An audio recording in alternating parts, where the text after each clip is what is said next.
भय मुनि विधि हूँ भरत महा महिमा जल राशि मुनि मति ठाहि तीर अभिलाषी गाचर पार जतौ ही हेरा पावनि नीव न बहोरी बेरा। और फिर को भरत बढ़ाए सरसा सिमी पे कि सिंधु समाये भरतु मुनि मन भीतर आए सहज समझ राम पही आए। प्रभु प्रणाम करे दीन सुहासनु बैठे सब सुनि मुनि सुहासनु अनुशासनु बोले मुनि बर बचन विचारे देश काल अवसर अनुहारी सुनौ राम सर्वज्ञ सुजाना धर्म नीति गुर ज्ञान विधाना।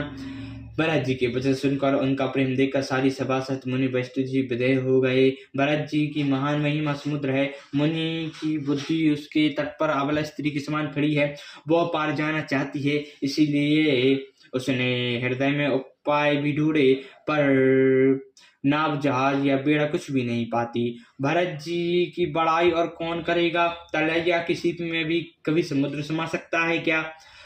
मुनि वशिष्ठ जी के अंतर आत्मा को भरत जी बहुत अच्छे लगे और वे समाज श्री रामचंद्र जी के पास गए। प्रभु श्री रामचंद्र जी ने प्रणाम कर उत्तम आसन दिया। सब लोग मुनि की आज्ञा सुनकर बैठ गए। श्रेष्ठ मुनि देश काल और अवसर के अनुसार विचार करके वचन बोले, हे सर्वज्ञ, हे सुजान, हे धर्म नीति गुण और ज्ञान के भंडार राम सुनिए।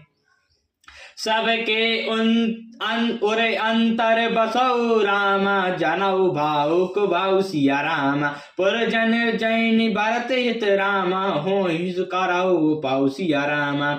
आप सबके हृदय के भीतर बसते हैं और सबके भरे बुरे भाव को जानते हैं। जिसमें पूर्ववासियों का, माताओं का और भरत जी का हित हो, वही उपाय बतलाइए।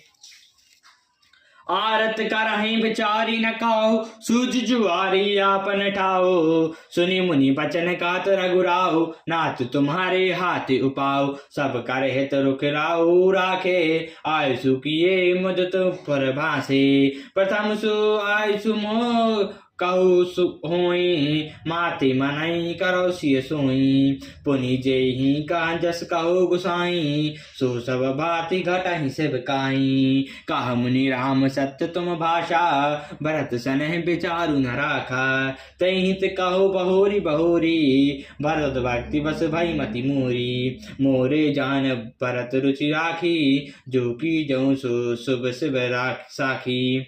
आर्त लोग कभी विचार करनी करते, जुआरी को अपना ही दाव सूझता है। मुनि के वचन सुनकर श्री रामचंद्र जी कहने लगे, ही नाथ उपाय तो आप ही के हाथ है, आपका रुख रखने में और